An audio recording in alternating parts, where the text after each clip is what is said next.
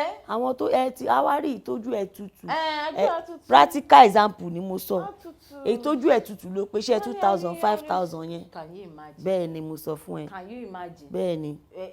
tá à ń sọ nílé yìí pé ṣọ́ra fún àwọn àjọ̀fẹ́ ìkà ọ̀rẹ́ àjọ̀fẹ́ ìkà àwọn olóyìnbó máa ń sọ pé wọ́n á sọ pé be careful of a wicked parasite friend. ọ̀rẹ́ tó jẹ́ pé ìwọ ló ń bọ̀ o tán bá sọ pé àjọ̀fẹ́ tí Yorùbá bá pèèyàn lájọ̀fẹ́ ìwọ ló ń bọ̀ ìwọ ló ń raṣọ sí lọ́rùn ìwọ ló ń ṣe gbogbo ìgbésí ayé ọrùn ẹ ló wà. ṣùgbọ́n ó tún wá fi oró sínú. ẹ̀tanú. bí àkekèé. lọ́pọ̀ ìgbà gan pàápàá táwọn àǹfààní téèyàn bá jẹ́yàn tó láwọ́ táwọn àǹfààní kọ̀ọ̀kan ò bá yọ láti ṣe àwọn nǹkan kan téèyàn ti ń ṣe fún kéèyàn náà paramọ́dẹ̀ pa ẹ jẹ́ n tiẹ̀ put ẹni yìí to test ká tiẹ̀ fi wo reaction ẹ̀ torí pé èmi ti réyàn kan tó sọ pé àwọn kan wọ́n sọ fún un pé òun owó kárí mi lòun ná owó àfi tó bá fẹ́ ṣe pátí lòun máa náwó ló wá bẹ̀rẹ̀ sí ní ka gbogbo nǹkan tóun ṣe fún ẹnìyẹn bóun ṣe ń ṣe fún lòun ṣe ń ṣe fún ìyá ẹ̀ lòun ṣe ń ṣe fún ẹ̀gbọ́n ẹ̀ tó bá wá di pé ó wá béèrè nǹkan tóun bá wá ní máa kà á fóun léèyàn burúkú bóyá ní pátí tóun lọ yẹn bóyá ẹnìyẹn ti sọ fóun tipẹ́tipẹ́ o tóun ti tọ́jú owó tóun máa ná ìyẹn ló máa ṣọ́. ṣé téèyàn bá tiẹ̀ wá lọ náwó ara tiẹ̀ tó ṣiṣẹ́ fún tó ṣe fúnra rẹ̀ tó yẹ pé yẹn ló máa tó fi ṣe tóun ó ti ṣe. ó ṣe o ṣe ráyé o lẹ́ni tó yẹ pé kì í ṣe pé kò ṣàánú ẹ̀ rí o kò ṣe fún yín ó lè ká má tó pé ó ń ṣe fún yín lójú méjèèjì lóòrèkóòrè. irú èèyàn bẹ́ẹ̀ irú ẹni bẹ́ẹ̀ ti yẹ kóun mọ̀ pé ẹni tí wọ́n ń sá fún náà ni àwọn yẹn jẹ́ eléyìí tó túmọ̀ sí pé ká ṣọ́ra fún àwọn èèyàn tó jẹ́ pé àfinúfẹ́ ni má fi ọkàn fẹ́ ni wọ́n à ń sọ pé báwo la ṣe fẹ́ mọ̀ wọ́n àwọn ìwà wọn ni wọ́n nípa ìwà wọn la fi mọ̀ wọ́n àwọn ìwà tí wọ́n máa gbé àwọn ọwọ́ kọ̀ọ̀kan tí wọ́n máa yọ àwọn ìwà yẹn làwọn èso tí wọ́n wù jáde. wàá fi mọ̀ pé ẹni yìí àjọfẹ́ ìkà ni. torí kò sí nǹkan kan téèyàn bá ní nǹkan tó free téèyàn bá ń fún yàn tán bá wá ń jọ̀fẹ́ lọ́dọ̀ èèyàn kò sí nǹkan tó bá dìbò ṣùgbọ́n tẹ́nìyẹn bá jẹ́ ìkà kò dáa ṣọ́ra fún wọn nítorí pé irú àwọn èèyàn bẹ́ẹ̀ wọ́n lè jẹ́ àṣekúpani èèyàn lẹ́yìn wá ọ̀la. orí ètò Ìjíròrò Òwúrọ̀ lẹ́sìn wa lórí Kaftan Television Yorùbá àtìyín gbogbo tó tónu tá a mú sẹ́nu lóore ni ó náà ni pé ká ṣọ́ra fún gbogbo àwọn èèyàn pátápátá tí wọ́n bá jẹ́ bóyá ká pè wọ́n níbi parasite nítorí òyìnbó ń pè wọ́n lórí ayé wa. àwọn náà ń súnmọ́ ẹ wọ́n ń wọlé pẹ̀lú ẹ wọ́n ṣàsomọ́ ẹ ní ṣọrùn. irú àwọn èèyàn bẹ́ẹ̀ gan-an àti tètè jẹ́ kí wọ́n gan dìde kò ní rọrùn kọ́lọ́run kó máa ṣọ́ wa. orin wo ló fẹ́ ká lọ wò ó nílé. àwọn bàbá wa dẹ̀ kọ àwọn orin tó súnmọ́ mọ̀ pé àwọn bàbá yẹn ní àwọn orin ẹ jẹ́ ká lọ wo orin tó bá ti bọ́rọ̀ ta sọ lọ. ó dáa wọn ní kẹ́ fún wa ní orin kan ká fi fẹsẹ̀ ràjò ńlé tá a bá fi máa padà dé ká wá tẹ̀síwájú náà ọ̀rọ̀ tá a sọ ẹ kú kalẹ̀ à ń padà bọ̀.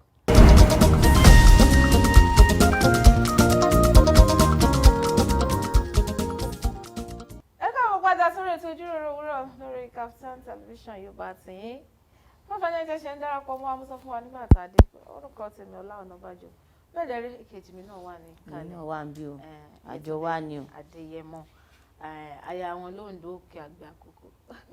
ẹ ṣe gbogbo tẹ bá ṣe ó ti kírẹ láàárọ̀ mo kíra mi tí ò kírẹ sí ní ìgbọ́ dáadáa. ó ti mọ́ ẹ lára ni. bẹ́ẹ̀ dẹ́rẹ́ àlejò wa tá a lọ fi ìjó gbé sórí ìjókòó àwọn náà ti wà ń kalẹ̀ wọ́n ti wà níbí wọ́n ti darapọ̀ mọ́ wa lórí ètò ẹ káàbọ̀ sórí ètò bàbá wa. aládàládé ẹ káàárọ̀. ẹ rọra sà gbogbo lé ń kọ́. àdìpẹ́ àlàáfíà lọ.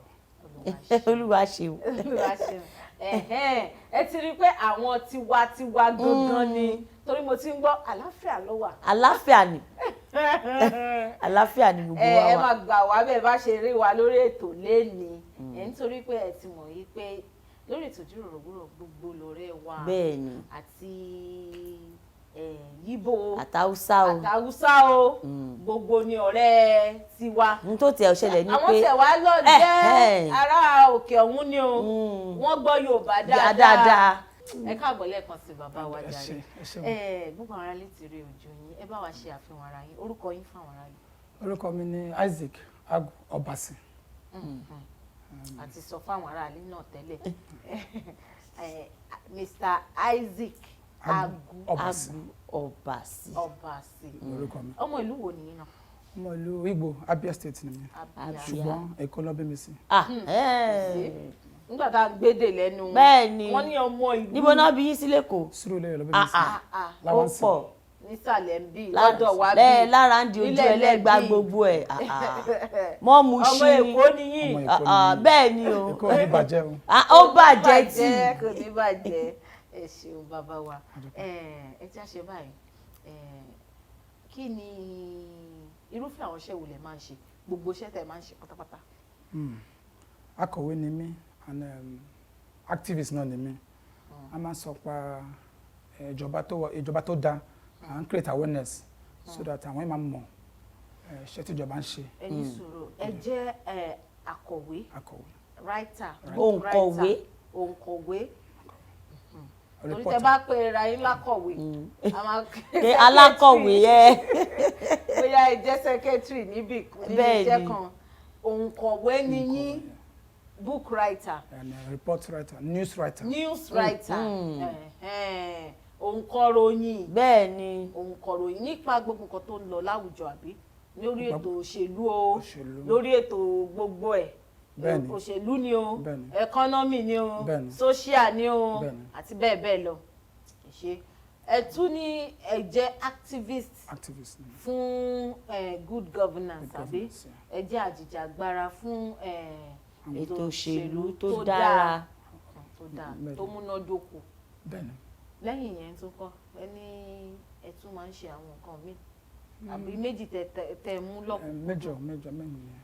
ṣé ẹ má bínú kó tẹ̀tẹ̀ di pé máa lọ bèrè pé kí ló sún yín dé gbogbo ilé méjì tẹ mú lọ́kùnkúndùn yẹn ṣé ẹ ń rí ó ń pawó wọlé fún yín ni. ẹ ṣe tí yẹn bá ń ṣe irú àwọn iṣẹ́ yẹn iṣẹ́ passion ni especially owó òkè wọlé bẹ́ẹ̀ but yẹn máa ní personal business irú èmi mo ní business tí mo ń ṣe personal business. ibi tí mo ń lọ nìyẹn kí ni personal business tẹ́lẹ̀ àwa máa ń túṣu tó sálẹ̀ kókó lórí ètò ìjíròrò òwúrọ̀. mo ń ṣe website designing mo ń ṣe cargo export àwọn tó máa ń send ẹrù lọ sí òyìnbó máa ń ṣe business yẹn náà. torí mo fẹ́ pé báwo la ṣe ń survive pátápátá ẹni ń ṣe òǹkọ̀ròyìn ẹ tún ṣe àjìjàgbara torí mo dẹ̀ fẹ́ mọ̀ pé gbogbo àwọn èèyàn tó ń ṣe àjìjàgbara wọ́n máa ń ṣe pẹ̀lú gbogbo ara wọn ni táwọn èèyàn kan bá pè wọ́n pé wá gba owó rìbá kó lọ bá wa sọ wọ́n máa ní rárá òun ló jẹ́ béèrè pé iṣẹ́ mi wo lẹ́ ń ṣe ẹ̀yin ìwádìí ẹ̀dùn ẹni ẹ̀ ń ṣe website designing ẹ̀dẹ̀ tó ń ṣe cargo business káàkiri ọlọ́run á máa fi èrè ṣiṣẹ́ ọwọ́ gbogbo wa ìjà bẹ̀rẹ̀ báyìí tẹ́sí bára yín nídìí à ń ṣe àjìjàgbara fún òtò òṣèlú tó dáa ó ti tọ́dún mélòó. ó ti pẹ́ tí mo ti bẹ̀rẹ̀ láti ìgbà tí mo ti wà ní school láti ìgbà tí 99 ni mo ti bẹ̀rẹ̀. ọ̀lẹ́ mo ti ta sí ìyẹn. 1999 bí 14 àbí bí 30. ìmọ̀ ń lọ sí ọgbọ̀n ọdún. 1999 lọ sọ́gbọ̀n ọdún. tẹ̀tì wà nídìí ẹ̀ kí lè ṣe bára nídìí ẹ̀ kí ni ó sún yín sí. mo fẹ́ kí nǹkan máa lọ déédéé kí àwọn èèyàn wà okay. For example nígbà tí mo wà ní school tí wọ́n wà ní school ẹ rí pé àwọn student kan tí kò bá ṣẹlẹ̀ kò ní sí government ò ní interfere ọ̀ ní respond ọ̀ ní wá for example tí kò bá sí omi ọ̀ kò sí iná ọ̀ kò sí lecturers ọ̀ wá ọ̀ pé ní school so mo wá bẹ̀rẹ̀ pé a ti san owó school fees a ti ṣẹlẹ̀ ó jẹ́ kí àwọn náà kàn ṣe èyí tí àwọn náà kàn ṣètò wọn. láti bẹ̀rẹ̀ mi wá bẹ̀rẹ̀ sí máa sọ̀rọ̀ a bẹ̀rẹ̀ sí máa ṣe wá bẹ̀rẹ̀ láti máa yẹn nígbà. láti ìgbà tẹ́ wà nílé ìwé wo nìyẹn náà. Petroleum Training Institute Warri PTI wọ́n pè ní PTI Petroleum School ní Warri ní Warri. ẹ tún lọ kàwé ní Warri ní Delta State. ẹbẹ náà ni. ṣé bí school yẹn dàbí technical college. technical college àwọn award HND OND. àti bẹ̀rẹ̀ sí ní jìjàgbara fún àwọn èèyàn pé àwa ti sanwó iléèwé kò sómi kò sí ná àti sanwó iléèwé kò dẹ̀ sí ná kí ló dé ṣe ogun láyé ni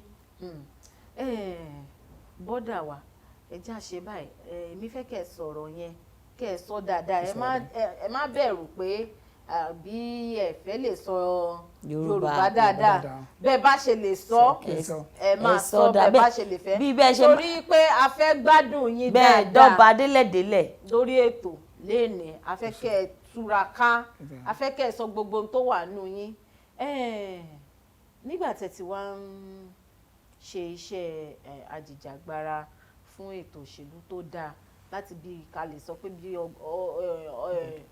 tó ti fẹ́ pé 30 ọdún sẹ́yìn kí ni àwọn nǹkan tẹ́ ti bá pàdé nídìí ìrìn àjò yẹn. ẹ ṣé gan. Yes sir. Bí mo ṣe ti sọ gẹ́gẹ́ bí mo ṣe pé tí èèyàn bá ń ṣe irúṣẹ́ yìí èèyàn máa ní passion fún, you have passion, èèyàn máa wà bold, èèyàn máa ní confidence. Ó ní àwọn nǹkan tó máa ń tẹ̀lé. For example, wọ́n arrest mi nígbà tí mo wà school. Ìgbà tó ń ṣe protest. Àwọn wo ló arrest yín? Àwọn ọlọ́pàá, àwọn school, àwọn ọlọ́pàá. So wọ́n dẹ̀ nà mí gan. In fact, kí lẹ ṣe? Pé àwa la spearhead, àwa la lead àwọn student tó ń protest fún ẹ̀tọ́ wọn. So wọ́n arrest mi gbà yẹn. Wọ́n nà mí gan. In fact, ó dùn wọ́n dáadáa. mo rántí. Mo rántí. Wọ́n nà mí gan. Ọlọ́run ló gbà mí láti gbà yẹn. So part of the things títà rí nìyẹn. Then àwọn lecturers mi wà tó bá mọ̀ pé èèyàn ń ṣe iṣẹ́ yẹn wọ́n máa fail èèyàn, wọ́n máa victimize èèyàn, ṣùgbọ́n síbẹ̀síbẹ̀ à ń tẹ̀síwájú a wà discourage. Lẹ́yìn ìgbà tẹ́ ti kúrò níléèwé ńkọ́ ní ìrìn àjò tẹ́ ti kúrò níléèwé tẹ́ ti wá bọ́ sínú ayé gangan kí ni àwọn ilé ìtẹ́ tó ti bá pàdé. láti ìgbà tí mo ti parí iléèwé mo kọ́ travel out mo wá padà bó tí mo padà mo wá rí pé Nàìjíríà ti wá kò dàbí tẹ́lẹ̀ nígbà tí mo travel Nàìjíríà yìí wà bit better than bó ṣe wà yẹn nígbà tí mo dé láti ìlú òyìnbó mo wá rí pé Nàìjíríà ò dàbí tẹ́lẹ̀ nǹkan ò wá fi bẹ́ẹ̀ kò wá wà òkè kò wá dàbí tẹ́lẹ̀ mọ́ so má bẹ̀rẹ̀ sí máa sọ̀rọ̀ mo wà láàrin àwọn tó ṣe Save Nigerian Group ní 2011-2012 Save Nigerian Group under the convener Pastor Tunde Bakare.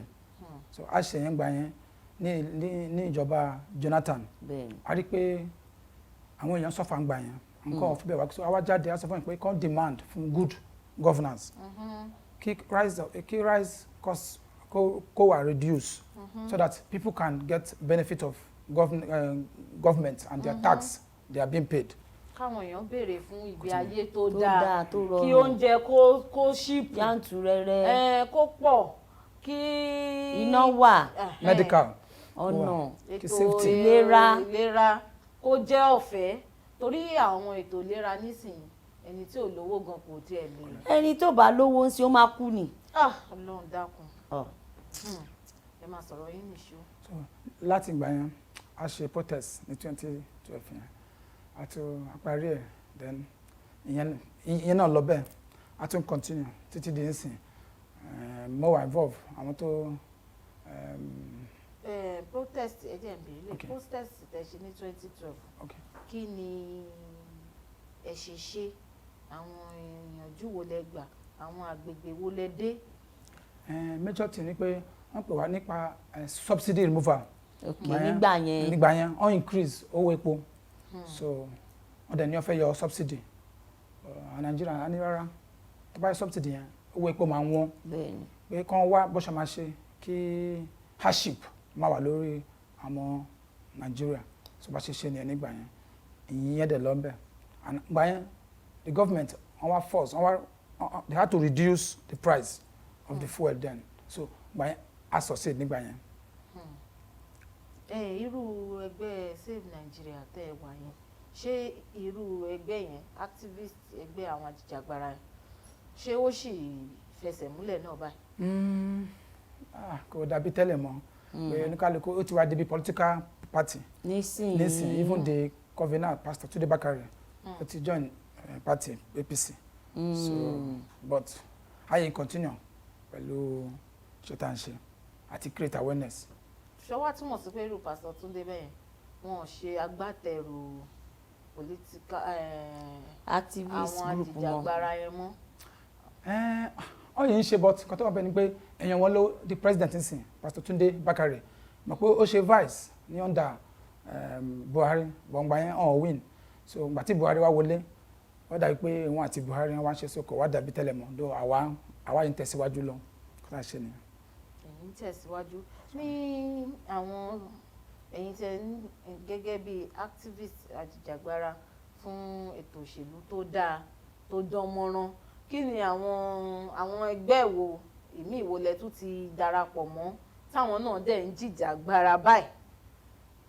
ẹ ṣe ẹni tó ń pè ní ọmọ Iléṣòwò rẹ à ń bá wa jọ ṣe EndSARS the major one tá a ṣe EndSARS nígbà yẹn EndSARS then gba EndSARS yẹn a rí pé police brutality ó wà very rampant àwọn ọlọ́pàá máa stop àwọn èèyàn wọ́n á gbowó lọ́wọ́ wọn wọ́n á harass wọn a lot of things so àwọn youth wá dìde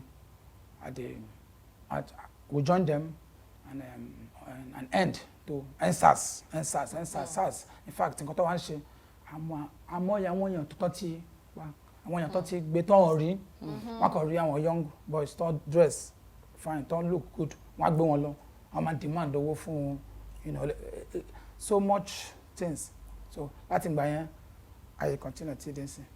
ní gbogbo gba EndSARS yẹn tẹ́ ń ṣe àwọn gbogbo EndSARS yẹn àwọn nǹkan wo ni ẹ kojú as in àwọn difficulty wo lẹ bá pàdé then àwọn nǹkan wo lẹ rí tínú yín dùn tó ṣẹlẹ̀ nígbà yẹn tí ò ṣẹlẹ̀ rí lórílẹ̀‐èdè. ẹ ṣe bí àwọn youth ṣe gádà ara wọn ní gbogbo Nàìjíríà it was a very great experience nítorí àwọn ìjọba hàn bí lè pe àwọn youth lè jáde they are tired of police brutality then only demands to make pé kàn ṣe police reform because one of the things tó ń ṣẹlẹ̀ ni pé àwọn ọlọ́pàá náà take care of them welfare wọn ò dá bẹ́ẹ̀ni salary wọn wà very low so àwọn gan wọn wá ní opportunity àti bí bribe bí defraud àwọn èèyàn so EndSARS yẹn wá end there but láti gbà yẹn náà ó dà pé ṣé ẹ̀yìn ìgbà yẹn ṣé ó dájú pé wọ́n fowó kún owó ọlọ́pàá. Yes, wọ́n fowó kún but not much wọ́n ṣe review of their salaries wọ́n ṣe nígbà yẹn wọ́n ṣe. adúpẹ́ náà nítorí gbogbo wa náà la fi ojú rí EndSARS protest àwọn ọ̀dọ́ tí wọ́n ṣe atótónu fún ètò òṣèlú tó dáa good governance EndSARS police brutality bí àlejò wa ṣe sọ gbogbo wa la fojú rí wípé àwọn ọ̀dọ́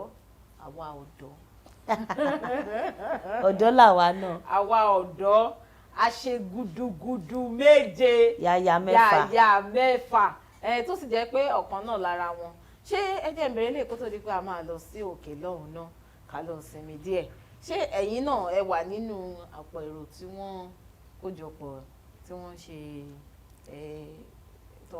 ṣe ìwọ́de yẹn ní àsìkò yẹn lọ. àsìkò ní rally nígbà EndSARS yẹn rally yẹn ẹ wà láàrin wọn. as a father pé àwọn bàbá àti ìyá àwọn kan náà jáde wọ́n rí pé àwọn ọmọ wọn gbà míì wọ́n ní rí ọmọ fún ọjọ́ méjì ọjọ́ mẹ́ta after like 3-4 days ọmọ wa pè pé wọ́n wà ní the SARS detention so àwọn bàbá kan náà wọ́n join àwọn ìyá kan join ṣùgbọ́n mostly fún àwọn youth àwa náà youth ni wa a dey join nígbà yẹn and a dey jẹ́ kó loud the awareness was really high.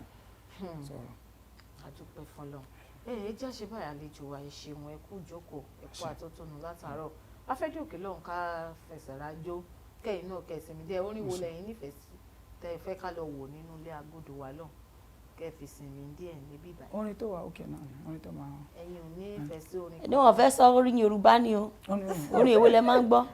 gbogbo orin tẹ́ bá ti gbọ́ ìgbìrì o ìgbìrì màmí yọ. orin tó wà òkè orin tí lyrics ẹ wà òkè. gbogbo orin tẹ́ bá ti gbọ́ làwọn bá yín gbọ́ tó máa lift ó yẹ fún wa nìkan orin tẹ́ ẹ máa ń gbọ́ tẹ́ ẹ fẹ́ràn. mo fẹ́ràn ṣé Yorùbá àbí. anyone. kò bá jẹ́ hip hop o kò bá jẹ́ old school anyone orin tẹ́ ẹ fẹ́ràn tẹ́ ẹ máa ń gbọ́ kò bá jẹ́ gospel o. gospel. It is well in the name of Jesus.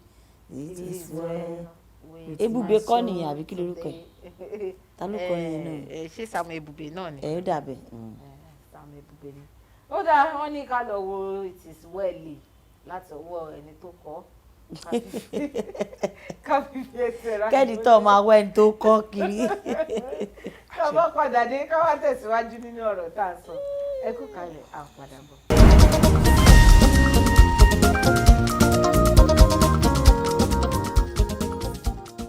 orí ètò ìjíròrò òwúrọ̀ lẹ́ṣin wa lórí Kaftan television Yorùbá tìyín fọ́fẹ́ náà jẹ́ ṣe ń darapọ̀ mọ́ wa Ọlá àti Ayọ̀ náà ló wà lójú móhùnmáwòrán yín lóòrọ̀ ẹ̀ ní bẹ́ẹ̀ dẹ̀rẹ́ àlejò wa náà tí wọ́n jẹ́ ajijagbara fún ètò òṣèlú tó dára kan gbòógì lára àwọn ajijagbara ilẹ̀ yìí náà lájọ wà lórí ètò brother Isaac Agwu Obasi. Agwu Obasi. ẹ kú kalẹ̀ lórí ètò sá ìrora sá à ń sọ̀rọ̀ lọ kó tó di pé a lọ sí ilé agbára lẹ́ẹ̀kan nípa ọ̀rọ̀ ètò òṣèlú ilẹ̀ yìí ẹ sì jẹ́ kí n béèrè léyìí ṣé ìjọba tó wà báyìí kí lẹ̀yin rò pé gbèdéke wo ni ètò òṣèlú dé ṣé ara rọ àwọn aráàlú ṣé ìbéèrè mi ẹ̀ ṣó yé yín. ó yé mi. yé wọn dáadáa. dáadáa. eléyìí tí ẹ máa yé wọn dáadáa. ẹ ṣé gan adúpẹ́. Yes, sir. kò sí ọmọ Nàìjíríà tí ò mọ nǹkan tó ń ṣẹlẹ̀ ń sìn àti ìrírú gọ́ọ̀mẹ̀ntì rí kábíyèsí ọdún láti gbàtà tí ń bọ̀ nǹkan tó ń ṣẹlẹ̀ àti ìrírú ẹ̀ rí àti ìrírú ẹ̀ rí chai àti ìrírú ẹ̀ rí ìgbà yẹn tí ọ̀pọ̀lọpọ̀ Nàìjíríà wọ́n ní change wọ́n fẹ́ change wọ́n mọ̀ pé irú change yìí la máa bá dé báyìí ìjọba yìí kò rọrùn fún ọmọ Nàìjíríà at all kò sí bí tá máa wò ṣe security ni ṣe health ni in fact àwọn ọmọ school ASUU àwọn university students wọ́n yìí wà nílé báyìí wọ́n wà nílé o wọ́n wà nílé báyìí few days ago about 2 days ago minister Festus Keyamo ó ní káwọn parents lọ bẹ̀ ASUU pé ìjọba ò lè ní nǹkan tó máa ṣe sí kí àwọn òbí lọ bẹ̀ ASUU wọ́n padà fẹ́nu iṣẹ́ torí àwọn ASUU tó ń ṣe lẹ́ṣọ́ra yẹn àwọn náà ní ẹbí tán máa tọ́. ṣé in fact ó yẹ káwọn bá ọbẹ̀ lẹ́ṣọ́ra náà ní báyà báwo wá ní. ìjọba yìí wọ́n fún wọn ní gbogbo ẹ̀tọ́ wọn ni. ẹ ká kọjọ pàdé láàrin kọ dákun. wọ́n ṣèpàdé wọ́n rí bí yọrí. ẹ máa sọ̀rọ̀ ní síwájú. nǹkan tá à ń sọ ni pé tá bá wo ní education náà tá bá tó wo ní security bá ṣe ń sọ ń sìn kò sí ọmọ Nàìjíríà tó lè travel safely. bẹ́ẹ̀ni. in fact àwọn ọ̀nà wa they are death traps. kò sí security kidnappers want to take over almost every state in Nigeria. tí o bá ń travel àwọn ọ̀pọ̀lọpọ̀ èèyàn máa end sí kidnappers den. and ó dà pé ń sìn kò tó ń ṣẹlẹ̀ for the past in fact ó ti ń ṣẹlẹ̀ but presently wọ́n ti peg ransom wọn sí 100 million. Jésù. Primate of Methodist Church wọ́n mú ní ìlú wa ní Abia ó san 100 million. àwọn tó ní irú owó yẹn san wọ́n wà pẹ̀lú a rí fídíò kan tó trend few weeks ago tó ń ná àwọn kan tí àwọn family wọn ti send ransom fún wọn. so kò sí bá ṣe máa wo ìjọba yìí tí yẹn máa in fact ṣé economy ni this morning láàárọ̀ yàtọ̀ náà a gbọ́ pé àwọn bakers wọ́n ti fẹ́ increase bread almost every day nígbà tó jẹ́ pé gbogbo nǹkan tó ń fi ń ṣe ló ń ṣe gegege. and bread ní. àpò fúláwà sí wọn ní 30,000. wọ́n ti ẹ̀rọ pósù ti máa jù bẹ́ẹ̀ lọ. àti jù bẹ́ẹ̀ lọ kó tó increase so ìjọba yìí. láti 7,500.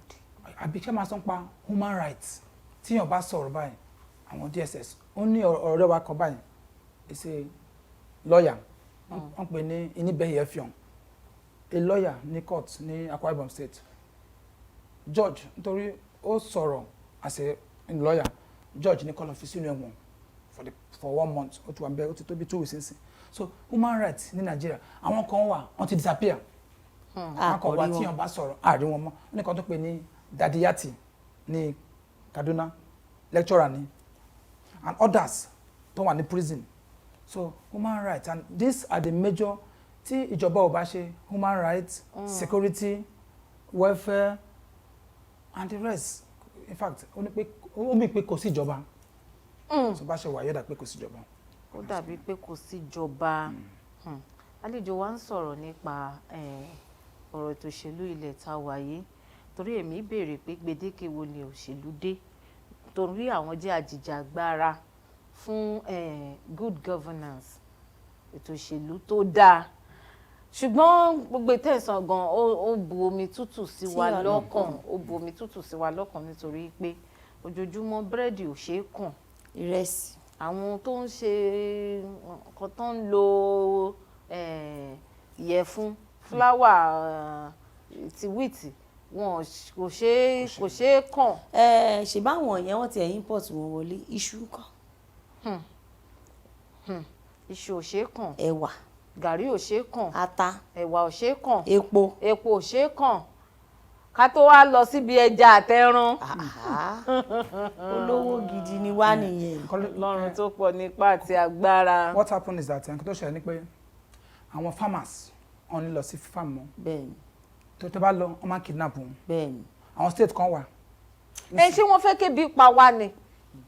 àwọn kan wà àwọn farmers kan tó bá ń lọ wọn mú àwọn security soldiers wọn á dáwó wọn á lọ hire àwọn security tó máa tẹ̀lé wọn àfi tó bá lọ on their own. èló ganan wá fẹ́ pa lórí ọrọ̀ ajé tó ju péréte ẹni tó fẹ́ lọ gbin tòmátò káfírí ń jẹ ẹni tó fẹ́ lọ gbin ata káfírí ń jẹ ẹni tó fi lọ gbin lá tó wá ṣe ń gba sójà èló là ń ra lá.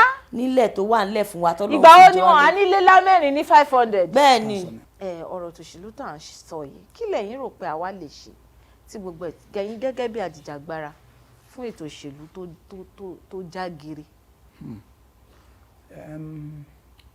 iṣẹ́ tá à ń ṣe náà nìyẹn à ń create awareness. kásìkò wọn Nàìjíríà ní pé wọn gbọ́dọ̀ jókòó mọ́ àwọn náà ní role tó máa play. For example nígbà tí mo wà abroad ìjọ kan iná lọ fún kó tó 30 minutes 1 hour tẹ́ bá rí àwọn èèyàn ó jáde before 30 minutes iná ìwà padà wá wọ́n á bẹ̀rẹ̀ lọ́wọ́ pé kí ló wọ́n ní government wọn very bad wọ́n á ní pé Nigeria ta country tèmi pé wọ́n ní Nigeria very rich wọ́n ní yes but pé leaders wa ò fi bẹ́ẹ̀ ṣẹ́gun tó wá kí so wọ́n sọ pé Nigeria wà gbà mí àní níná fún 2 days 3 days 1 week wọ́n ní kò possible àwọn máa kú ni pé kí yàn wà so kí ló ń ṣe wọ́n máa jáde wọ́n máa demand fún good governance wọ́n máa demand fún their rights wọ́n máa insist. wọ́n á béèrè ìdí tí náà fi lọ. Onigba no for an answer and that's why you see their leaders they are always on their toes wọ́n ready àti ṣiṣẹ́ torí tó wà fẹ́ ṣiṣẹ́ wọ́n máa resign wọ́n máa kúrò. So as far as you ní kò tó ń ṣẹlẹ̀ àwọn èèyàn ready nsìn kò tá à ń wò ń sìn àwọn èèyàn ready fún revolution by the ballot box. The youth wọ́n ṣe ń sìn wọ́n ready àti change government wọ́n ready àti wọ́n pé bọ́ọ̀lù ta ní Nàìjíríà àti ní àwọn èèyàn tó ti wà níjọba for too many years wọ́n ti níjọba as a means of livelihood as a career means of wealth kò rí bẹ́ẹ̀ ní abroad service lọ render orí báyìí tí wọ́n bá wọ ìjọba before you know it àti di billionaire kò governance in Nigeria kò rí fún service fún àwọn èèyàn so kọ́tà sí fún àwọn ènìyàn náà àwọn youth ready àti change government and they are ready if you look at them with what they are doing and we hope next year there will be a revolution of the ballot box. There will be a revolution.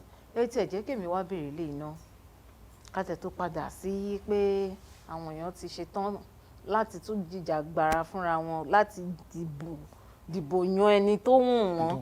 Ṣé ẹ̀yin wò pé nínú gbogbo àwọn tán ti gbé gbá ìbò ẹ má dárúkọ o bọ̀ ṣé a ti rí èèyàn kan tó kájú ẹ̀ tó lè pẹ̀lú gbogbo wa látò wà ńlẹ̀ yìí. bóyá tẹ́nì yìí bá ṣó ẹ ti rún mú. Ọlájẹ́nkí ẹlẹ́yìn kan tó dáhùn torí pé kí ni kí ìjọba tá à ń lò lọ́wọ́lọ́wọ́ ètò ìdè ìjọba tó wà ńlẹ̀ tẹ́lẹ̀ náà à ń sọ pé wọn ò rí ṣe ìdánù. bẹ́ẹ̀ ni. ẹ ṣe gan. yes sir. yes kọ́tà sọ náà ni pé tábà wo dáadáa tábà wo wọn choice tí àwọn èèyàn ní sìn àwọn kan wà tó ń dàbí àwọn ti tẹ́lẹ̀ so and our youth they ready nǹkan tó fa gbókìní tó ń ṣẹlẹ̀ pé a máa ń reward Nigerians máa ń reward àwọn tó ti fail àwọn kan wọ́n á ṣe 4 years wọ́n á ti fún wọn ní 4 years but ń sìn àwọn youth ready tí wọ́n bá ṣe 4 years tó bá rí tangible achievement wọ́n á change ẹ̀ ó ṣẹlẹ̀ ní Ọ̀ṣun so youth ti ready pé ẹni tẹ́ ti wà ní for the past 40 years ẹni tẹ́ ti dàgbà tẹ́ ti ká retire tẹ́gẹ́ sí mi most of them health wọn wà okay so wọ́n lè ti fẹ́ rule youth ní rárá in most countries in the world ẹni àwọn 35 40 50 maximum tó ń jáde tó ń take charge so Nigeria náà fẹ́ ṣe bẹ́ẹ̀ instead of going back to the old people tó ti gbé Nigeria dé ibi tá. ẹ̀yin question mi yẹn ló máa lọ sí next wọn ibi tẹ́ ẹ gúnlẹ̀ sí yẹn ṣẹ́yìn wá rò pé youth àwọn ọ̀dọ́ ta nísìn can do it níbi tí ìlú yìí ti dé yìí.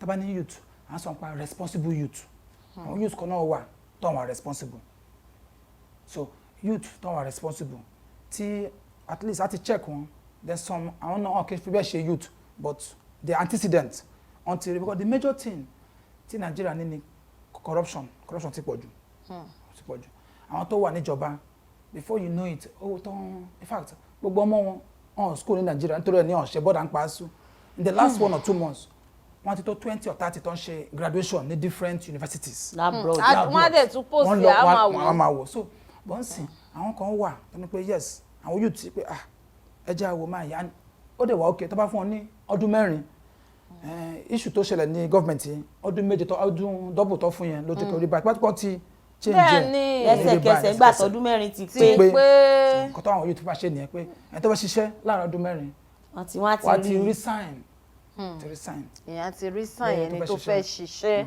láàrin ọdún 4 tí ò zẹ̀ rẹ́dì láti ṣiṣẹ́ ẹ̀ á tètè sọ pé ìtẹ́ ṣe náà. wọ́n bá tiẹ̀ tí ń ṣọdún kejì báyìí náà ti hàn pé ibi tẹ́ ẹ bá dé ìyá tí mo rú ọmọ tẹ́ máa bí ṣùgbọ́n kinní kan wá ní ṣe mọ̀ pé táwọn bá èèyàn bá ti gba agbára tán bá ti bọ́ sí position àti ti jùlẹ̀ ó máa ń fa ọ̀wọ̀. wọ́n dẹ̀ máa ń sọ pé àti defeat ẹni tó wà ní lórí pé ká dúpẹ́ lọ́wọ́ àwọn ọ̀dọ́ bẹ́ẹ̀ ṣe sọ ní ìpínlẹ̀ Ọ̀ṣun nǹkan tó ṣẹlẹ̀ nípínlẹ̀ Ọ̀ṣun. ìyẹn gangan la lè pè ní change. bẹ́ẹ̀ni nítorí ẹnìkan wà torí kò fẹ́ẹ̀ wọ́pọ̀ pé èèyàn wà lórí ipò. bẹ́ẹ̀ni. wọ́n dẹ̀ jọ dìbò. bẹ́ẹ̀ni. ẹnìyẹn dẹ̀ ó borí ẹni tó wà nípò. ó dẹ̀ jọ̀wọ́. ó fẹ́ má ṣẹlẹ̀ rí. ó fẹ́ má ṣẹlẹ̀ rí. ó ṣẹlẹ̀ lẹ́yìn tí bàbá wa Jonathan.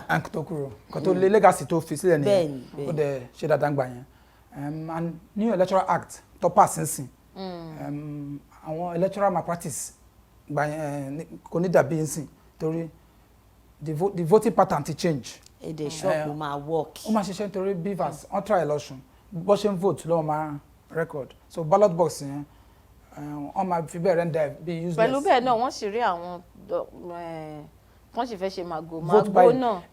nítorí ẹ̀ ni pé wọ́n fún àwọn yẹn lówó mo rí fídíò kan tó trend wọ́n kọrin ní Ọ̀ṣun wọ́n ní owó wọgbó 10,000 owó wọgbó àwọn young youth yẹn wọ́n mú pé tẹ́ bá mówó wá àwọn máa gbà àwa dẹ̀ ní tí wọ́n. ṣebí youth náà làwọn yẹn náà. nígbà tí àwọn leaders náà wọ́n fẹ́ fún wọn lówó so wọ́n wo the 2 ways though mi ò encourage ẹ̀. ebi dẹ̀ ń pa wọ́n. So wọ́n rí pé instead of most of them wọ́n ṣe nìyẹn instead kan ṣiṣẹ́ pẹ̀lú taxpayers money àti other revenue tí Nigeria generate wọ́n máa stockpile fún election tó bá wá dé tẹ́ wọ́n máa price àwọn èèyàn ní Ọ̀ṣun wọ́n price àwọn kan wọ́n kọ́ fẹ́ fún wọn 10,000 wọ́n tún fún 7,000 wọ́n ti fi 20,000. wọ́n máa edit ẹ̀ díẹ̀díẹ̀ ni wọ́n máa edit ẹ̀ irú stocking wọ́n ṣe ẹ̀nà pilot owó jọ òun ló ṣẹlẹ̀ nígbà endsars ta fi rí gbogbo àwọn oúnjẹ tó wà ní warehouse yẹn o gbogbo àwọn oúnjẹ tó wà ní warehouse. gba election rántí wọ́n gbé bullion van wo wọnú ilé wọn on election if lẹ́ẹ̀kọ́ yìí. ní alẹ́ election. each bullion van máa ń gbé up to 10 billion. àwọn tó ń ṣe bank each bullion van 10 billion. billion owó. a rí i pé ó wọnú ilé lọ́pọ̀lọ́ mi calculate.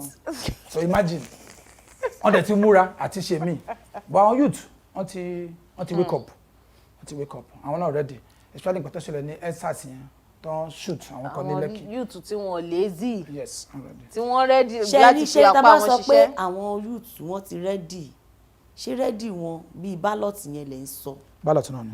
kó má lọ jẹ́ ti ìjà jàgídíjàgan o kẹ́mi má tún lọ ṣòfò nígbà tí ẹ̀ ń sàṣìyàn o. ballot láti fi ìbò wọn yan. ìdí ẹ̀ ní in the history of INEC wọ́n sọ ọ̀hún tí rí the zeal INEC sọ̀rọ̀ pé wọ́n ti ní 95 million voters àwọn tó register fún to vote 95 million so far and most of them like Osun is an example about 72% of the youth àwọn lọ vote so àwọn youth ló ń determine election fún kọ̀tún bọ́ǹsì tí àwọn youth náà bá jáde emerge between ages of 18 títí di bẹ́ẹ̀ 40 or 45 49 àwọn lọ́pọ̀ jù tó ń register. wọ́n ti ready nítorí ẹ̀ ní wọ́n ṣe ń gba voters card even so many of them ọ̀n rí gbà kò bó ṣe wá ń ṣe the process tó fi ṣe yẹn fi bẹ́ẹ̀ wà okay but àwọn tó gbà. Kí lẹ̀yin rí sọ sí process tó fi ṣe voters card kó fi tún wà easy kó fi rọrùn fáwọn èèyàn kó wà accessible mo tiẹ̀ fẹ́ lò. wọ́n ti parí ẹ̀. wọ́n ti parí ẹ̀ láti about 2 Sundays ago the last Sunday the process. èmi rò pé wọ́n ní wọ́n tún ti ṣí ojú òpó sílẹ̀ káwọn èèyàn tún máa. wọ́n ti shut down gbogbo site system wọn. bó ṣe first thing tó ń ṣe wọ́n ti kàn produce enough machines tẹ́ bá lọ sí center kan tó ń register ẹ máa rí èrò ẹ máa rí one machine and kò jẹ́ kó rí bẹ́ẹ̀ wọ́n mọ numbers àwọn èèyàn at least adult age nin pẹ̀lú nin everything àmọ́ age so and again àwọn kan wọ́n tún sanwó fún mo tiẹ̀ pé INEC mo pa INEC Yaba lẹ́kọ̀ọ́ mo ní tí n bá ń lọ everywhere because à ń lọ monitor nǹkan tó ń ṣe mo rí pé àwọn kan sanwó àwọn kan ń bèrè tó àwọn kan máa wá nǹkan bíi 6 a.m. àwọn tó wá nǹkan bíi 9 a.m. or 10 or 2 tó fún wọn lówó lọ́ máa ṣe ọ̀n ní ṣe ẹni tó lówó so ọ̀pọ̀lọpọ̀ àwọn èèyàn tó fún wọn lówó ọ̀n rí ṣe. ṣé yóò ẹ máa sọ̀rọ̀ yín nìṣẹ́. àwọn kan wà tí mo sọ̀rọ̀ ní is it right báwo ló ṣe máa sanwó fún voters card. láti gba voters card. ohun tó yẹ kó máa mú wá bá wa ń lé lẹ́yọ kọ̀ọ̀kan. bẹ́ẹ̀ ni ó yẹ ká lọ in fact ó yẹ kó easy. ẹjọ ẹ gbà ẹ make sure pé dìbò. irú bá ṣe wà ń bíṣẹ́ ìkan tí kò ti wá wá wọ́n ti kó ti gbogbo àwọn tó káàkiri kó rọrùn fún. àwọn tó wà níbi iṣẹ́ gan kó máa kọ́ wọn lọ́fíìsì bẹ́ẹ̀ ni. láti lè gbà á nítorí nǹkan tèmi tiẹ̀ ṣe fẹ́ wá béèrè ni pé ṣẹ́yìn wà wò pé kò tí ì yájú láti tètè pàdé. ṣe nǹkan tó ń béèrè lọ́wọ́ INEC àwọn sọ̀rọ̀ ni pé nítorí àwọn èèyàn ṣe transfer pé this is the first time tó máa ṣe tí èèyàn bá fẹ́ vote èèyàn ti change location èèyàn lè change ibi tí èèyàn wà for example tí wọ́n wà ní Ìkẹjà mo dẹ̀ ti kúrò bíbá yẹn lọ sí Alágbàdo mo lè transfer lórí online then wọ́n máa ṣe new one fún mi instead of the old one so INEC wá ní ọ̀pọ̀lọpọ̀ ṣe transfer ọ̀pọ̀lọpọ̀ ṣe loss pé tó bá fi more time sí on nílé print pé time yẹn normally under the law electoral law 2 months or so to the election lọ́lọ́jọ́ parí registration. yes now. but n sìn ọ́ ní tó bá ṣe bẹ́ẹ̀ pé àwọn kan ò ní rí gbà títí di election yẹn máa wá ní February nítorí on expect àwọn èrò tó wá kò tó sọ ìbọn tó wá pé àwọn náà mọ̀ on bá produce machines. machines tó fẹ́ register ní the major. pàápàá jùlọ ó yẹ kó jẹ́ nǹkan tó wọ́n máa fún àwọn èèyàn lójú ẹsẹ̀ kò yẹ kó jẹ́ níta tún ṣẹ̀ṣẹ̀ máa lọ kọ́kọ́ máa ṣe kinní kan. wọ́n máa tò fún kó di pé àwọn èèyàn máa ń sanwó kán ṣe bí owó tó yẹ káwọn ẹni ẹlẹ́ni fi jẹun. kán ti ṣe kó ti pọ̀ rẹpẹtẹ kẹkàn wá kẹ rẹ́gísítà kán kọ̀mpútàráìsì ẹ̀ kán dẹ̀ gbélé ẹ lọ́wọ́ kó máa mú tiẹ̀ lọ. ATM machine láwọn báǹkì kankan sì àti ń pọ̀ jáde lẹ́yìn bó ṣe yẹ kó rí bírú voters card bó ṣe yẹ kó ó sọnù ó rí ó ti ní ohun tó máa tẹ̀ pẹ́pẹ́pẹ́ wá sí gba nǹkan ẹbí kálukàlù. ẹ ṣeun àlejò wa dúpẹ́ pé àti ẹ̀ pè yín ètò ìdìbò náà à ń wò ó lọ́nkán ó túmọ̀ sí pé tá a bá tún fìwé pè yín lọ́jọ́ mi kẹ́ tí wàá bá wa jíròrò nípa gbogbo rọ̀rọ̀rọ̀ tó ń lọ ẹ jẹ́ wa àbí ẹ ṣeun gan ni adúpẹ́ ẹ jẹ́ ṣe báyìí àwọn kọ̀ọ̀kan sì ní ọ̀rọ̀ kọta méjì tí wọ́n fẹ́ bí yín tí wọ́n wà ń lé kó tẹ̀ tó di pé màá sọ yẹn ẹ bá ń gba àwọn ọ̀dọ́ ní àmọ̀ràn kékeré kan tẹ́ ẹ mú wá láti ilé ká máa fìyẹn dágbére pátápátá. advice kékeré kan fún àwọn ọ̀dọ́ àwọn youth. bẹ́ẹ̀ni. kó tí màá sọ ni pé wọ́n ti wake up tó bá dín nǹkan tó bá lọ sórí. wọ́n ní wake up gbéra. tó bá lọ sórí social media ẹ máa rí pé àwọn náà ti ní wọ́n fẹ́ kí country change because ọ̀pọ̀lọpọ̀ wọn ló wà nílé for the past 6 months and time tó kọ́ fi parí school wọn lè parí ẹ̀ mọ́ so already more advice wọn kọ́ àwọn náà máa kọ́ wà humble kọ́ wà obedient kọ́ máa join court secret court àti kọ́ máa ṣe yahoo because some of them náà nítorí condition wọ́n ti ń ṣe nǹkan tó ọ̀jọ̀kọ́ ṣe but kàn ní hope ní pé Nigeria máa wà okay kí everybody jáde ká tó bá ti join hands together Nigeria is our country ní ìlú mi tá máa lọ àwa gan la máa túnṣe and in future it will be okay advice no fún mi. ẹ ṣeun wọn ní Nigeria is our country. Nigeria is our country. Nigeria is our home o. Ilé wa nìyẹn. Bẹ́ẹ̀ni ẹja ṣe kódà. Ẹ bá ń sọ gbogbo ibi táwọn ará ilé àti báyìí pàdé social media lórí Facebook, lórí Instagram, àwọn tán fẹ́ lọ́rọ̀ kan tán sì fẹ́ pè ní tán fẹ́ bá yín sọ. Isaac Obasi orúkọ mi ní Facebook. Isaac Obasi ní Facebook. Instagram ńkọ́? Twitter. Twitter. Obasi. Isaac Obasi Foundation for Justice. Isaac Obasi Foundation for Justice lórí Twitter. Gbogbo bí tẹ́ máa ti bá àlejò wa pàdé òun náà ni wọ́n ti ṣàlàyé fún wa lórí ètò léni. Inú mi dẹ̀ dùn pé ẹ̀yin náà ẹ darapọ̀ mọ́ wa àjọṣe. Èkejì mi ó yá jẹ́ ká máa fi lè dá. Ká máa fi Rátayọ̀ pàdé lówùúrọ̀ ọ̀la nígbà tá à ń kásẹ̀ ìtúnlẹ̀ fún òwúrọ̀ yìí.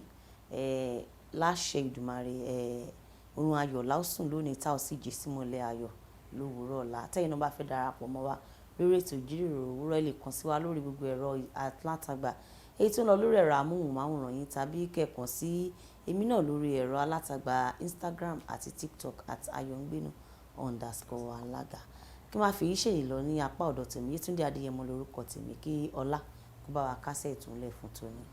Ẹ ṣé gan ni gbogbo yín tẹ̀ tí àjọ ṣètò léni gbogbo yín la kí pátápátá wípé ẹ kú ìfọmọnìyàn ṣe tí ẹ̀yin náà bá wa dá sí ọ̀rọ̀ lórí ètò léni gbogbo ilé ìta sì ti gbọ́ náà nípa ọ̀rọ̀ ìṣèlú ilẹ̀ wa yìí ẹ jẹ́ ká fi sọ́wọ́ sí ká má fi jẹun. A ti ń dágbére lórí ètò léni náà nìyẹn kí dùn púpọ̀ ṣókí òun náà ni ọbẹ̀ oge tó bá tún di ọjọ́ míì tá a tún mẹ́nu lé ọ̀rọ̀ òṣèlú a máa mẹ́nu lé.